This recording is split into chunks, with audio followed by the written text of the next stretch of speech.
Hello, and welcome to this episode of Such a Nightmare, Conversations About Horror. My name is Katherine and I'm so excited once again and always to be joined by Toni Tresca. Hey there. This is a podcast where the horrifically nerdy meets the terrifyingly academic, as we explore that fine line between the horrific and the horrible. Each episode looks at a specific horror text that is for better or worse, giving us nightmares. And we're so excited to have you join us today for our conversation about 2024's Paul Tremblay novel, horror movie, The Novel. And it's our 100th episode. Woo! Yeah.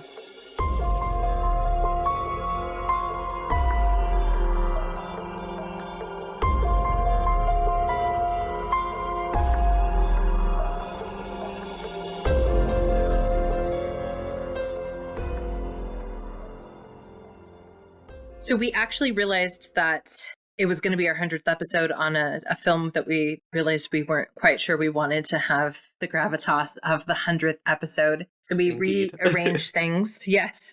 And we talked a lot about like, what should we do? And it was like, wouldn't it be awesome if we had a clip episode? But then we realized how much work that would have been on our editor, Jackson. And that didn't seem... A clip show of the whole past 100 episodes is it sounds cool in concept, but in execution was just not going to be practical. No, and one thing I've tried to do is I've tried to keep track sometimes for like 5 of 100 episodes of like minutes that I think we're at our best. But basically, Jackson would have had to go back, listen to 100 episodes, pick what he thought were our best moments. It would have been such a nightmare, and no pun intended there. That was actually just a phrase I use a lot for things.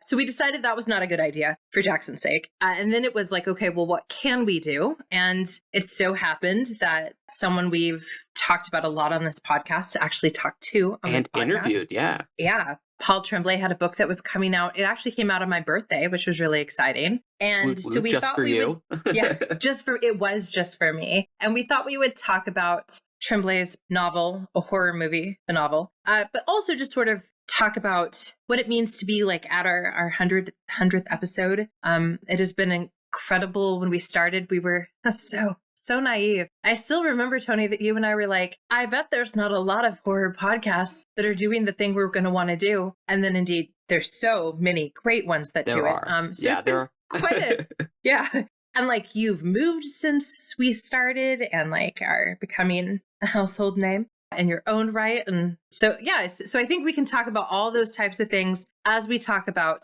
horror movie, The Novel. Okay, so for people who haven't read the novel yet, what is the synopsis that you want to give? Horror movie, a novel it's very interestingly written and composed text that's kind of cutting between several different time periods, including the making of this 1993 horror film about the Thin Man. So we're on the set of this kind of, as we'll realize, perhaps cursed or just always doomed from the start production of this film. It's cutting then between actually being there and kind of those conversations. It's cutting between the script of this film that you're reading alongside, and then it's cutting between scenes that are taking place in kind of the modern day with some of these characters, with the occasional flashback to time periods in between 1993 and 2024. When we realize a remake of The Thin Man has been ordered with the original star coming back to reprise his role in some capacity. And so we're kind of cutting between these very disparate time periods and these different formal capacities, because we're cutting between some first-person narration, some third-person narration, some stuff in the script where we're reading the actual dialogue, but then there's also sections that include a lot of like technical notes about the filming or the thought process that either the writer or, as maybe we learn later, the director added in to kind of color these scenes. And it's a very interesting read, because it's a lot of these different elements all working at once, and it took me a little while to kind of get settled in the flow and figure out what this is doing. And I feel like we should probably stop there in terms of the set of the overall summary, because everything else I want to talk about is more spoilery and specific to kind of the characters who we meet within this world. Yes. So if you haven't read the book and you're not wanting spoilers, you should pause this podcast, go read the book, and then come back, because we're definitely, as always, going to dive into things that will involve all the way up to the end. But I think a good place to begin really is this presentation of form. You said you read it on your Kindle, right? That you read it electronically? I did. I read it. This was my first Paul Tremblay novel to not read in the physical form. I read it on my iPad. Do you think that helped contribute to the little bit of time that it took you to get used to the form? Or was it just more just that the form just takes a little bit of getting used to? I think it's more just that the form takes some getting used to, because rather than any type of thing with the kind of the form that I was reading, because I think you had also mentioned that it's a little bit confusing, a little bit this little jumping around. And so that's what kind of maybe leads me to believe it's less of the how I read it and more of the just that is how the book is kind of structured. And that's kind of the experience, I think, that Paul Tremblay wants you to go on, is you're trying to figure out like how all of these details that he's giving you, the clues within the script, the things that you're here, these disparate pieces of dialogue and scenes that are occurring in both the past and the present, how they're kind of all influencing each other. I think that's kind of the experience he was shooting for. And so you're always, I would imagine, even in a physical book, kind of just flipping between these different formal conventions. Yes. And excluding, I think, Disappearance at Devil's Rock, although it's been a while since I've read that one, really starting with A Head Full of Ghosts, and then progressing to Cabin at the End of the World, not as much Survivor Song, but definitely the Pallbearers Club. Form is something that Tremblay is really interested in playing with. And I think that horror movie basically was him pushing to his hardest form, right? Because Head Full of Ghosts had the blog posts from Mary that we were reading, Cabin at the End of the World. He basically tried to write a bottleneck episode, or a bottle episode, right? Not bottleneck, bottle episode, where everything's happening in this confined space. Pallbearers Club, I think, would have been really hard to read virtually because of the fact that, we have these notes in the margins that are part of the script, of the narrative. But I think you're right that horror movie is Tremblay doing what has interested him from the beginning at its most extreme, to varying degrees of success, right? I think that the script was really, I found the script very interesting. And like you said, you pointed out something really important about the script. And that is that we're not actually reading the type of script that you would get if you're not making an indie home movie, right? There's a lot of descriptions that are like how they want the audience to feel, right? And this is definitely by no stretch of the imagination what an actual script looks like. At the same time, though, as you said, part of what we realize is that we're not sure if that's Cleo or Valentina, who it is, right? That's putting stuff in there, because we don't know. There is no pure form of the script. Yeah, Cleo is the writer, the original writer of this script, as well as playing a version of herself in the film. And Valentina is the director, and as well is also playing a version of herself in the film that they are creating. And so, yeah, it's kind of revealed or implied or hinted at later on in a scene between Valentina and the actor who played the Thin Man. What is his name? He doesn't have a name. That's right. I was like, I don't think he did. I was looking back through, and I was like, I can't find it, but I didn't know if that was maybe just oversight on my part, but it felt intentional. In Tremblay's author notes in the Barnes and Noble copy, he has like what he calls the DVD notes, and then he's like, I know that DVDs hadn't come out yet. Let's just pretend that this works. He says, the thin kid, there we go, doesn't have a name. And then it was interesting because he said, if you want, you can think of him as named Art, but Art is the character in A Pallbearers Club. So I don't know if Tremblay was meaning to make that connection, or if he was just like, his name is Art because he is art, right, embodied. But I thought that was interesting. But yeah, he's nameless. So he's the thin kid is nameless. And then there is one other actor who is on the set with them as well. Who he's not as involved in the rest of the production, but he rounds out the three main people who are in this fake film. In this film that they're making, they're torturing the thin kid into kind of submission to they're creating the monster.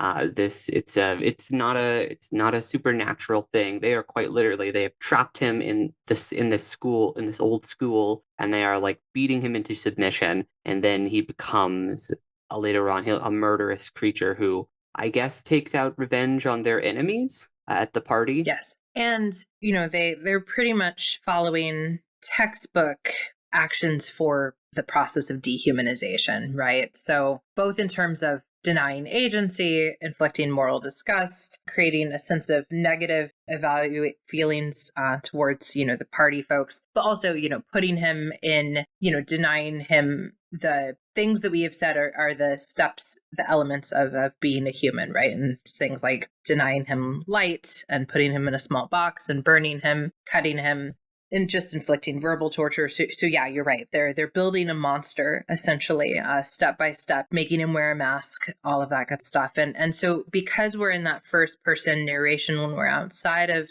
the script, and the first person narration is from the thin kid, it becomes very unclear for the character, and so then for us too, if how much he was a willing participant, right? Because he keeps saying, I chose to do this. I was willing to take that extra step. But also, you can only be so complicit in your own dehumanization, even if it's a scripted dehumanization, because they also take him and make sure that he's isolated and he's not allowed to talk when he's in his mask, and he's not allowed to talk on set. And so they're doing a less extreme version to the actor that they're doing to the character. And so that conflation of character and real person is one of Tremblay's big sort of themes throughout this entire book. And in that regard, I do think it is quite effective to bounce back and forth between these written scenes to kind of get either, and he plays with it. Sometimes he'll show you the scene, how it happens in real life, how on the filming side first, and sometimes he'll show you the scripted scene, or sometimes he'll show you the repercussions years later. It's kind of interesting when he chooses to reveal information, and definitely one of the biggest mysteries of the piece is you're kind of discovering the horrors that were happening on the set of this making of this film, because there's a lot of really sketchy stuff that happens on here, including potentially maybe somebody getting their finger removed from set. Yes. Although that is kind of retconned later in the novel. Yes, it is. So there, in fact, when it happened, I was very confused. So there's a moment earlier in the novel and in the film that during the original filming process, the thin kid loses a finger, the actor, to mimic the losing of a finger that happens to the character. And he talks about how he had, they went to the hospital and they weren't able to reattach it and all that good stuff. But then later there's a sequence like a decade later that when he's meeting with Valentina and she's dying, and her one goal, her one drive is to get this movie out there to someday eventually get it made. And in that version of things, he says that she cuts off his finger, right? And I got very confused because I was like, did it grow back? Does he have two missing fingers? But it's this introduction very belatedly of just the unreliability of our narrator, and really the unreliability of everything, right? So much of this novel is about whether or not anything is real, including something that is tangible and concrete, like the scenes that get released, like the script that gets released. There's, a reference to a song that couldn't have been in the original script, but was, said to be in the original script. And so there's a lot of places where Tremblay is asking us to question whether or not anything is real, certainly Hollywood, but also just like our past, our present, our future, in ways that work to varying degrees of success. Yes, I would agree with that, because there are definitely elements to it that are kind of intriguing. I like the kind of deconstruction of kind of the narrative behind how horror movies get made. This is one of the most fascinating things. You and I love sharing the narratives behind how the horror films got made, but they're also very clearly, these are agreed upon things. These are the publicly agreed upon narratives. Well, none of us were there. We'll never know kind of what actually happened behind the scenes in that real capacity. And Tremblay is definitely playing with that here. There's a really interesting several scenes. I really like the scene at the convention when when the thin man is kind of confronted by one of his haters, who is like, everything is fake, everything is not true. And then at the time, the thin man, we don't know yet that he's been lying about losing the pinky later on, and not actually during the film, but it's set more closer to present day. So he reveals the pinky. It's his big power play at the convention. He becomes this huge hit there, and it adds to this mythology behind this film that has never actually properly been released yet. And I like those elements, this building of the story of a story was kind of fascinating to play with. Yes. I think it was pre-pandemic. That feels right. But you and I had an opportunity to go to a screening of Evil Dead where Bruce Campbell was there. That must have been pre-pandemic. And it was excellent. It was, we were watching the film and Campbell would pause very frequently, as in within the first 5 seconds. I've got the date here. It was November 27th, 2021. So it was after the pandemic times. We were at the Aztec Theater in San Antonio. Yes, thank you. Yeah. Oh, I just don't remember everyone being freaked out. And I feel like in 21. Anyway, doesn't matter. Campbell paused it literally with the film having only been playing for about 30 seconds or so. And he was like, listen, let me tell you how this scene was filmed. And, I make that comparison because, of course, the movie that they're making in Tremblay's novel is this sort of indie effort, labor of love, potentially labor of a mechanism to have someone help you commit suicide. But certainly it's meant to be this sort of, indie thing. And I think that you're right that you can tell Campbell has, and Raimi, I'm sure too, right? They have a version of what it was like to make these films. And certainly Tremblay talks a lot about being inspired by the autobiography of Gunner, who was in Texas Chainsaw Massacre, and sort of the making of that film, which was as disgusting, I think, as you would imagine, knowing that they were using like real things from slaughterhouses in the middle of the Texas heat. And so I think, like, you're right, that's a really exciting part, as is the fact that, the character is called the Thin Kid, and the main person, when he's at those cons, he's, if not in his 30s, in his 40s, right? And so there's also this really interesting way in which we're being reminded of how there are these people that are famous for something they did when they were a kid, that are like milking, this for decades. And yet you're like, oh yeah, I guess you were that kid. But now you're a 40-year-old person leveraging off of that. So I think you're right that's where Tremblay sort of shines. Yeah, there's also, he's familiar with those worlds. There's a really great line in there where this guy,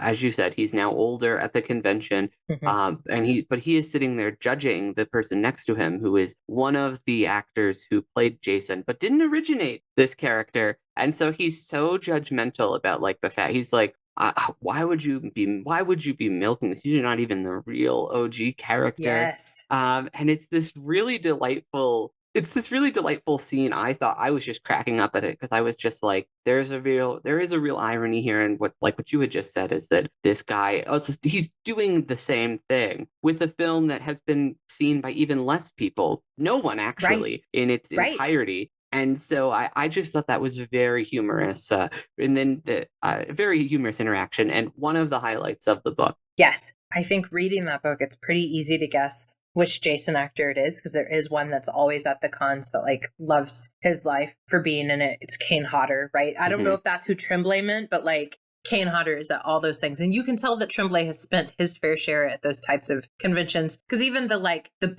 author who's next to him, right, that just kind of like keeps creeping over, or the violence with which fans insist that they are correct about things that they feel so passionate about. So yeah, I thought that was kind of, in fact, I would have liked to have seen more of those sorts of moments, because I think we're circling around a really important elephant in our conversation. And that is that I'm not sure either of us really completely liked this book, but certainly neither of us feel it's a horror novel. Yeah. And I agree on both points. I didn't care for this novel in its entirety. I found it more interesting than I did compelling, or actually emotionally satisfying, because Tremblay in this novel is he really is skirting a lot of the questions, and he leaves a lot of stuff unanswered, and you're like, that's not new. Paul Tremblay always does that.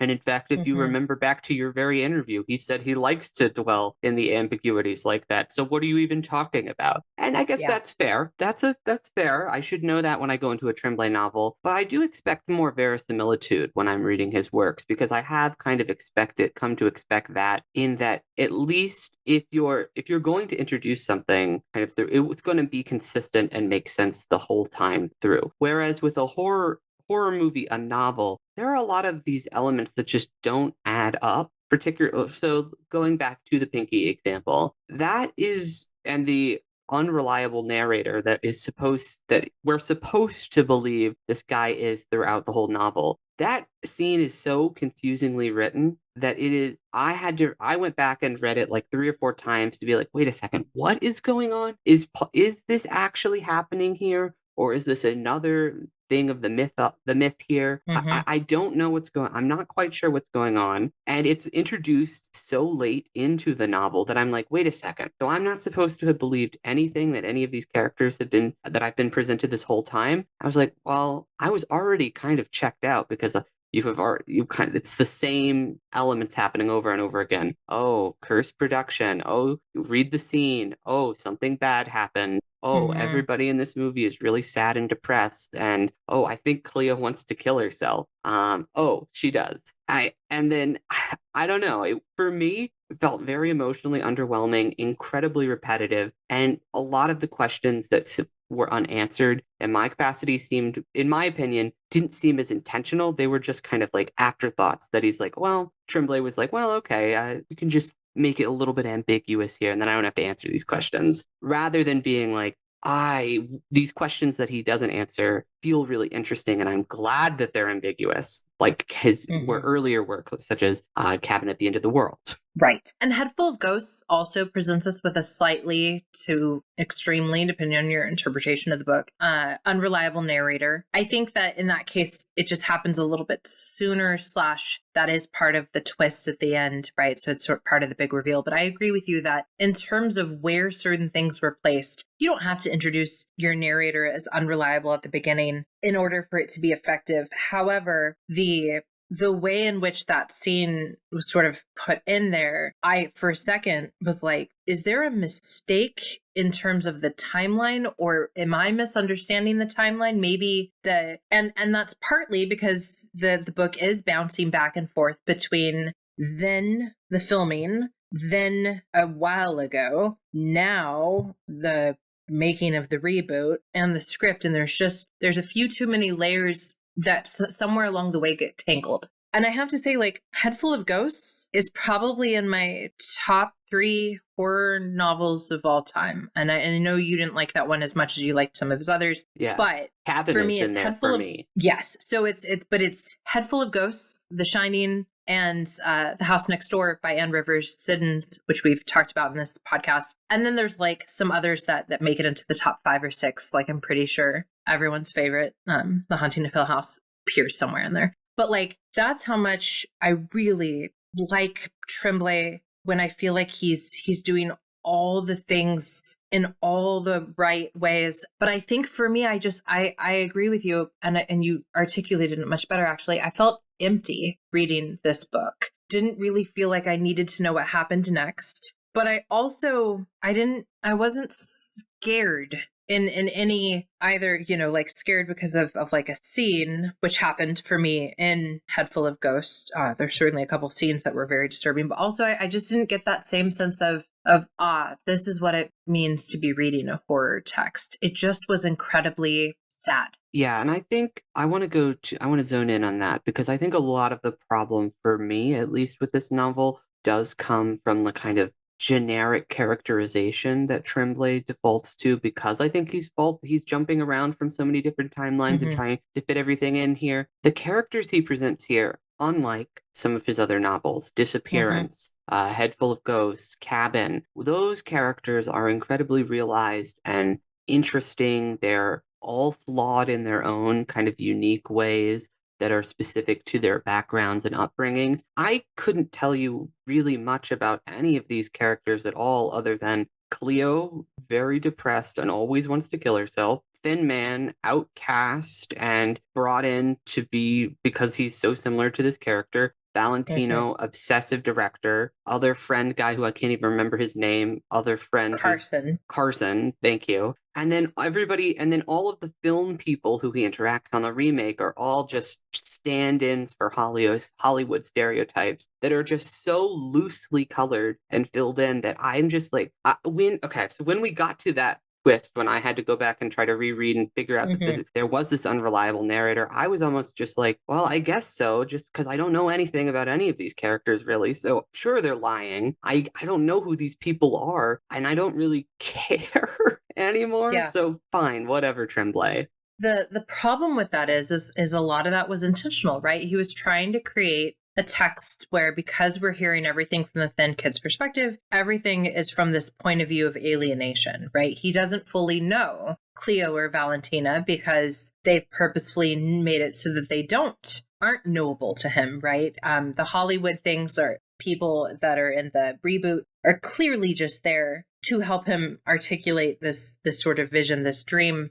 But the result is that you go into it not feeling like you know any of the characters, and it's hard to care about characters when you don't know about them. And I think that there are things that I'm not sure make sense either, even in what we do know about a character. So I struggle to understand Valentina in particular, because either she knew from the beginning that this was how Cleo was, basically enacting a passive suicide. But I don't think so, because she says that she doesn't like some of Cleo's actions. So there's a scene in there where Cleo, the character, and we realize Cleo, the actor, human writer as well, would purposefully keep her hands in her pockets when she was going up and down steep steps, so that if she accidentally fell, and died, then, she didn't proactively pursue anything, but she also didn't proactively take care of herself. And so at the very end of the film, they've gotten to the point where they are filming with the chain on the chainsaw. Don't do that if you decide to make a movie. And, she leans into, which is actually a pretty proactive decision, right? Because she's not just passively letting herself be chainsawed. She actually leans into it, which is slightly out of character, right? Because she said, I would never do anything proactively, but I feel like you can't unproactively lean into a chainsaw. But what I wanted to say is that Valentina, when in the scene where she cuts potentially the thin kid's finger for real, and she's telling him her grand master plan to get the horror movie sort of out in front of people, I don't understand why she would do that, right? I know that she has a desire to bring to life this thing that she made, and I know she feels like it's her kind of crowning achievement, but I also feel like it's an extended suicide note, right? And I don't quite understand why the Valentina character that we are introduced to would want to put that out there. I don't know. They're just... Particularly because, it is heavily implied that Valentina has rewritten this. Valentina is the one who has rewritten this script to include more explicit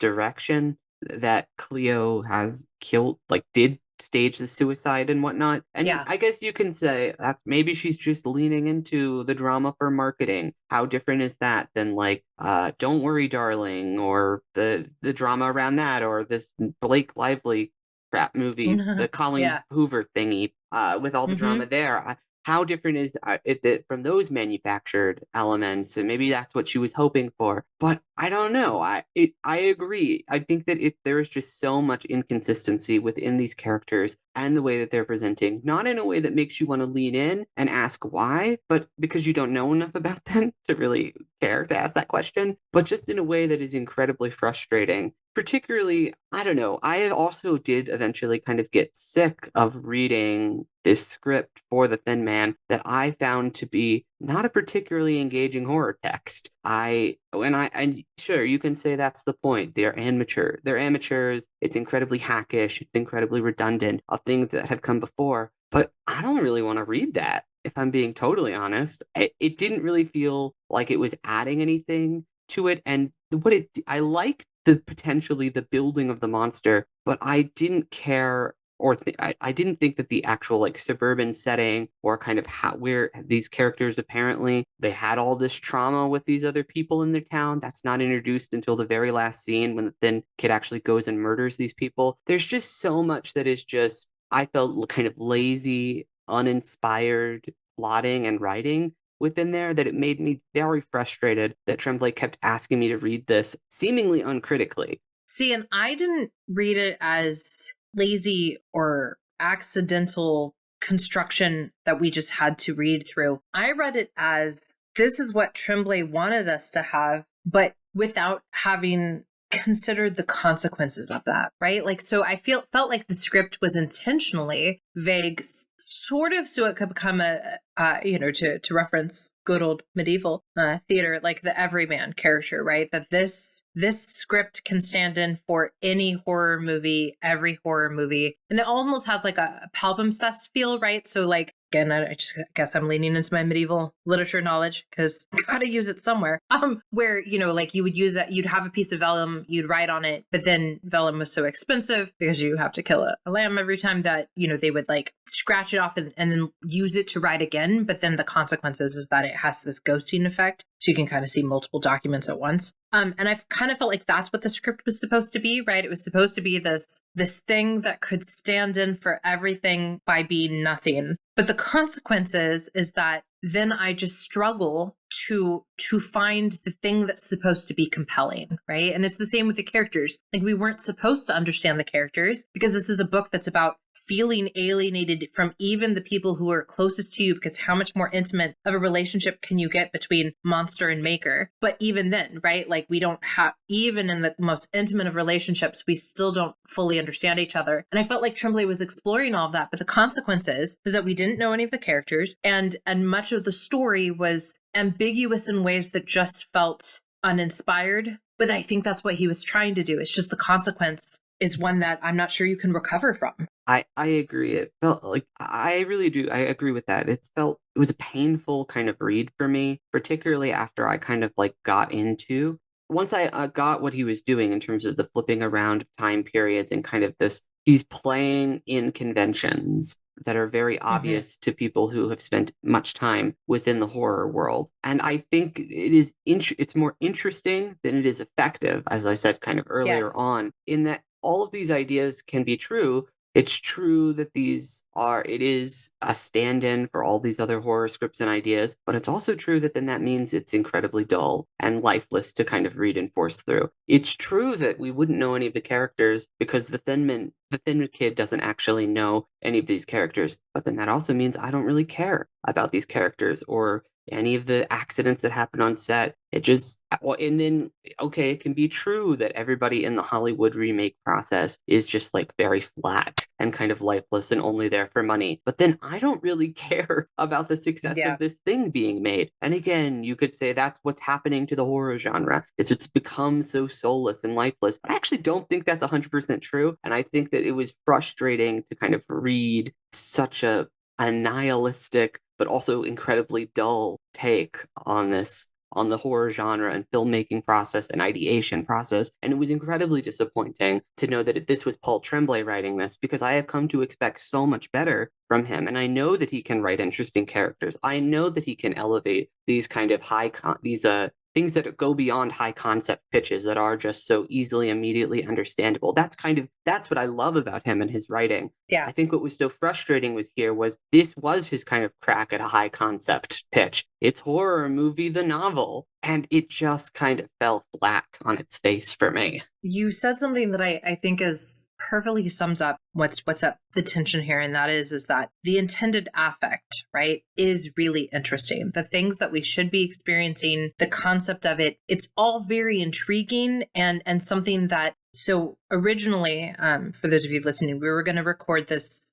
episode last week, and I had just finished the novel, and I felt very empty. And I'm pretty sure that my conversation then would have been different. But having a week to sit on it, I was explaining a component of the novel to my spouse, and I felt like the explanation I was giving was really interesting. But unlike Head Full of Ghosts, where I kept telling her about the book as I was reading it, right? It was just more like, in retrospect, there's some really interesting things going on. And so the difference between the affect of what I think Tremblay was striving for and the effect that I very much experienced as the reader, they never coalesced. And I don't think I don't know if they did for other people. I know that there was a New York Times review, which was actually very complimentary and very lovely. And so it may be that that there are lots of people that the affect and the effect worked perfectly. Of course, you've gone down the miasma that is Reddit, and so you know that that's not everyone's opinions, although Reddit often produces monsters. So, I know that there's a lot of negative stuff on there, but I think that's, for me, what the issue was, is that, like, it should have worked, but it didn't. So I wanted to kind of pivot, because there's two, I think we need to talk about the very end of the book, because I think that was part of my frustration with it, is that very, very last scene or so where the thin kid basically becomes the monster, maybe, and certainly, like, consumes literally and figuratively the actor playing the thin kid in the reboot. And it gets very, I don't know, it does things. But I also wanted to kind of use the last half, especially since this is our 100th episode, to kind of talk about, both you and I feel like this isn't horror, but why not, right? Like, so what, 100 episodes in, what is horror, and why does this book not feel like that? So thought that'd be an interesting place to go, but I also don't have an answer, so I'm hoping you'll start talking first. I can start talking. I don't know if it's the answer, but it's something that I thought when you mentioned you wanted to talk about this, is I just don't really know if it is horror, because I'm not quite sure because I can't quite articulate the clear source of horror here. And this has been kind of our criteria that we've applied to films in the past, to kind of films and texts and things in the past to kind of get here. And what we mean by source of horror is, like, the intended thing that we are supposed to be afraid of, what keeps us up at night. And then from there, we can go on to do a deeper analysis of then if this is affirmative or supporting the kind of status quo, the monster. Once we rid this horror, this monstrous thing, then we can go on, or disaffirmative, in that we are the monster, we're the thing we try to hide. We can't ever get away from our sins and our pasts. And this is clearly disaffirmative in terms of it is incredibly nihilistic about kind of the way that horror is produced, what horror does to people who make it, what horror does to when it's commercialized. But I'm not sure if that's horrifying so much as, like, a societal critique. And I don't think that societal critique or satire is necessarily the same thing as horror. And this book, to me, reads a whole heck of a lot more like a satire, like, I would argue a poorly written satire, but a satire of kind of the horror genre and the making of horror. I don't think that's particularly horrifying, though. And it's particularly not horrifying in Tremblay's execution. You're so smart. I think that's exactly, thank you. I think that is exactly it. Because I had also been thinking about the fact that if it was going to be horror, it is certainly more disaffirmative, both in terms of, we/they literally create the monster, as well as Hollywood is continuing to create the monster. Plus, we have a figurative and literal reminder that Hollywood is just always ever consuming itself through that end scene. So, like, we have these, like, things that should qualify it as certainly a reminder that we are the issue. But I think you're right that there's nothing that was meant to keep me up at night. Certainly depression is a really important part of this book. And Tremblay talks about in his sort of DVD notes that this is not the first time he's looked at depression. In fact, I think in pretty much every book, right? Depression comes in some way, but that unto itself is not a source of horror. And I think what could have been a source of horror, it just didn't happen, was the sort of, like, how do we, if there'd been more of a sort of, like, Carson and Valentina in particular, but certainly the whole cast and crew were, like, helping Cleo to commit suicide, right? Like, if they knew from the beginning and we knew that they knew. And so it was like, at what point are we culpable? Like, I think there could have been things that would have kept me up at night. Certainly there have been lots of great horror films that have been explorations at the end of the day about, sort of our mental states and what it means. And of course, the only film that's coming to mind, which I have mixed feelings about, but is The Babadook, right? Which certainly is like, hey, this is something we should think about. But you're right. There was nothing that haunted me. Yeah, because... And that's too bad. Yeah. I think that is what perhaps defenders of the novel might argue is the source of horror, is this kind of consuming depression that is filling the set and as things kind of go wrong. But I just don't agree with that. Like you said, I don't buy the argument one that in and of itself is a particularly satisfying or source of horror. And then two, I also don't think it's well executed enough to even be that a strong source of horror, because Cleo's kind of mental state is really only kind of alluded to in the back half of the book. Because again, as we've already talked about, everything is from the thin kid's perspective, so we don't actually know who any of these characters are or their interior lives. There is one kind of we get to read the script in which there's that extended written thing about Cleo with the hands in the pocket on the stairs that we're told actually is probably not even her. So why should we trust that at all? Like I don't count that. If Tremblay is going to take the time to introduce that, then I'm going to take the time to disregard that as well as character development. And then we get this short conversation in the diner between the thin kid and Cleo, in which she explicitly lays out that she would never do this ever. And then we see her commit suicide herself. So I am not led. That is just sad to me. This is sad that none of her friends knew her deep enough to stop this. That is a very objectively sad thing. I don't think that is a horrifying thing. And I don't think particularly how it's executed is. And then going to the end of the novel, like you said, there is this weird transformation that the thin kid kind of goes under. He talks about growing scales and kind of literally transforming into this creature that they made him into. But then this was another section in which I just thought that how Tremblay decided to write this was more confusing than horrifying. I'm not sure what the intended affect is here. I'm not sure why he snapped all of a sudden, because again, I don't know him. I don't know anything about him. And so I think it's more just the source of horror that it was aiming for. If it was depression, it just comes off as more sad. And then that final element of horror, which is it's clearly aiming for that kind of more of the body horror and this kind of act of transgression, becoming the monster, is so clumsily executed at the very last minute that I by that point I was already so checked out. It didn't matter. Yes. Yeah, what I wanted to be the source of horror is a discussion about sort of our culpability in not so much creating monsters, but in being the monsters in our own world. And there's hints of that, right? That the thin kid is like, but I volunteered to do it, or I knew it wasn't safe, but I thought I would do it anyway, or I could have talked at any time, but I didn't. But I think that much of that is lost between the scene where he's killing Cleo and then also the very end of the book, where I just think that it sort of dropped the ball there. And we've talked about before that one of my big pet peeves, and I know it's not something that thrills you either, is in movies and books when it's almost the opposite issue, where they're like, reach in the bag and grab out your source of horror because there are so many present. You can pick whichever one makes you happy. And it felt like, in terms of a metaphor, that what we were getting in a horror movie was instead that like Tremblay had thrown down a whole bunch of seeds and he hoped that they were going to grow into sources of horror, but none of them were watered or nurtured enough to necessarily thrive. And so it's like none of them really made it, right? As like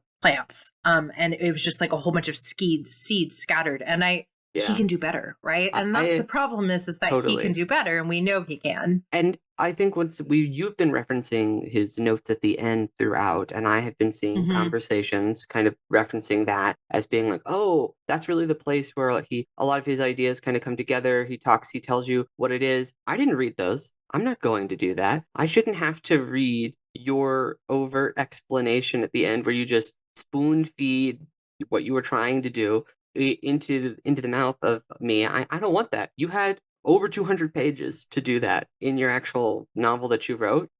So apparently a lot of the issues that I talked about in terms of like, oh, the unreliable narrator, he addresses that. Oh, the kind of this kind of filmmaking process and what he was trying to articulate in terms of this script what it should stand in for.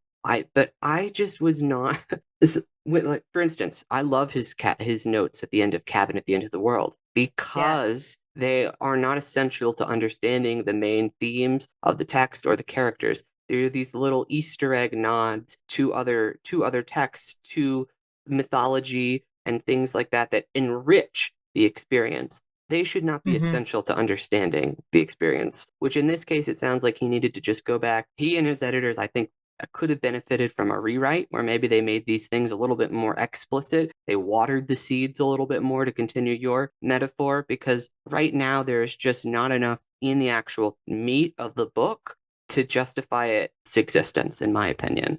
And I purposefully bought the Barnes & Noble edition because I knew it was going to have his notes in there. Because, and Cabin is the best example, I've come to really enjoy the conversation that his notes, the conversation it feels like his notes are engendering between you and him. And in Cabin, my favorite one is where he's like, did you notice the importance of the yellow lamp? He's like, because that just made me happy. And you're right, it was Easter eggy. Whereas I do feel like here it was more an explanation of what was happening. And I don't know if that's, I don't think I feel as strongly as you in that, like, I shouldn't have to have read them, but I do think that the book needed some of that embedded back in, that there was just a looseness to this book that I've actually come to never expect in a Tremblay novel, because I feel like one of the things he always offers me is this very, like, as someone who teaches math, right, this very like mathematical model that can be examined from any angle and it holds up. And I don't think that's what was happening at all in horror movie. So it's not really a horror movie. It has things that work, but things that don't.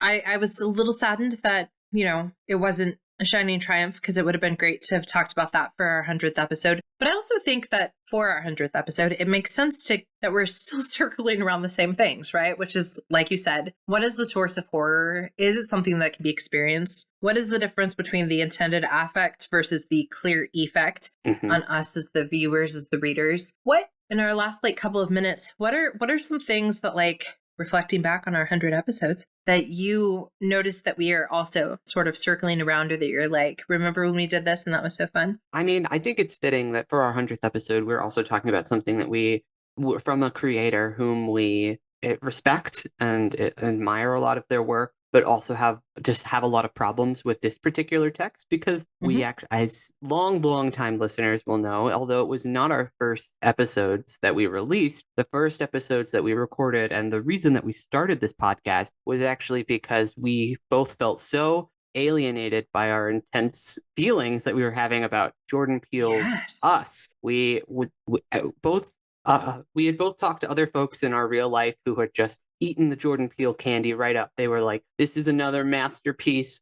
Wow, incredible work. And both you and I were a lot more cool on it. There is a lot of objectively really cool stuff that he's experimenting with, but it's a real grab bag approach there in terms of his the actual film that he does. So I think it's interesting that for our 100th, we're kind of in that similar place as to where we started. That is true. Oh, that's so nice. That makes me feel so good. That makes me feel better about maybe it's a good thing that it wasn't just a complete celebration of all things Tremblay, because you're absolutely right. We definitely loved Get Out and thought that Peele could do great things. We just weren't sure that's what we had got in the film Us. And I think some of our best conversations have been another film that neither you nor I entirely understood the obsession with, was It Follows, right? That was another one that I just still don't. Every time someone's like, that's my favorite film, I'm like, oh, okay. And I don't know what to do, because I don't want to crush their bubble, but I just don't understand. So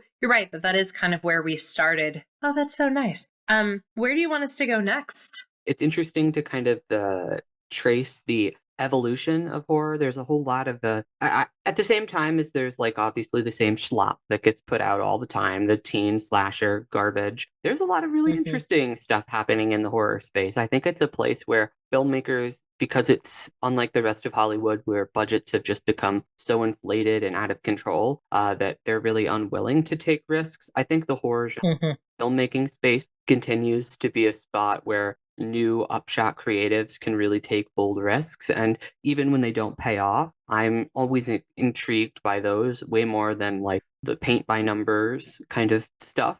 And I think the horror literature space is also incredibly rich right now. Yes. And we're in a really good moment for horror novels. It's not just Stephen King anymore at all the shelves, or when I talk to people in real life too. I think that's the other amazing thing too, is there is also a much greater, I feel, appreciation or at least understanding of what horror is now than I think there's ever been in our culture, at least here in the United States. I think yes, it's less thought of as like pulpy garbage and more thought of as kind of those places to express those subversive or slightly abstract thoughts. Yeah, it's definitely, I think, the sandbox, right? For people Mm-hmm. to like work through issues. There's a number of horror movies that are coming out that I think would have maybe come out sooner, but certainly wouldn't have been labeled as horror, right? That are just like, aren't in-laws kind of the worst? And it's like, how bad are they? And it's like, yeah, let's go there. Or, isn't it really awful when you meet people and then you become friends, but you don't actually know them? There's a lot of those type of movies that I think would have been listed as thrillers, right? Or just sort of toned down or not done at all. And now they're just sort of peppering the landscape. You were talking about Demi Moore is in one that called The Substance that's coming out in September of 2024. And I mean, like, that's a few years ago, that would not have been a statement that I think would have been said, right? I think you're right. And I think it probably also would have been definitely marketed as something else. But yes. Now they are very explicit in the lead that this is Demi Moore in a horror film. That you asked what I'm looking forward to. I told you off air, and I'll commit to it on the podcast too. That's one of my most anticipated films for the year. I think it's a really interesting time to be a horror fan right now, because even when things don't always work, I do like that people are taking risks. Paul, even looping back to the conversation we just had, it's definitely a risk. Tremblay, like I said, is experimenting with form. He's experimenting with style here. He's taking a big swing. And even though I don't think it ultimately really paid off, I'm glad that he still feels that he has the creative freedom to make these big choices. And horror movie it showed up like 13th on the New York Times list, which I remember because it was the number 13, but also because in his newsletter, Tremblay says, how cool is it that the first time I make it onto the New York Times list is like 16 years into my career. And he's like, that's an incredible opportunity that most people just simply don't have. Because if you don't get a hit right away, you're not going to have an opportunity to try a second, third, fourth time. And I think that you're right, that that's in part because people are willing to say, well, let's see what happens. And in a way that other genres just can't afford to do.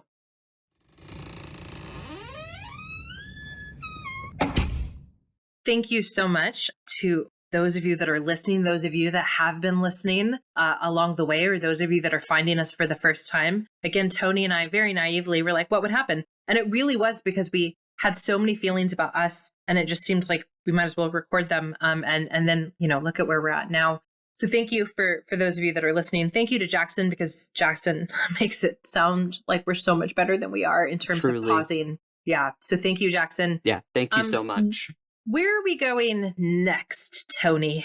Well, next we are going to be coming to a film that we promised you a little while ago, but we ultimately decided to delay so that we could talk about Tremblay's horror movie, a novel. We're going to be returning to Yorgos Lanthimos' 2023 film, Poor Things. Which I think was one of our really excellent conversations, because I had a lot of feelings. You had a lot of feelings. Oh, yeah. So if you liked this conversation in which we had some big feelings, well, could you just wait for the next episode? We have even bigger feelings coming your way. Oh my gosh. I felt like my jaw unhinged, and I just like said all the words when we were in our Poor Things discussion. So you should definitely check out that episode. As always, you should feel free to reach out to us. Honestly, the best way to do so is the least social media and that is to send an email. That information is in our description. I've more or less given up on Twitter/X because I can't stand so much about that. But you can try to reach out to us that way. But the best way is to email us. And we are always interested in knowing your feelings, things that you want us to cover. Oftentimes we are just casting our net wide. So if you have something that you want us to look at, that's a book or a film, or if I can force Toni to watch a gameplay, we can do any of those things. So feel free to reach out to us. Thank you so much for listening to our nightmares. And have a spooktacular day.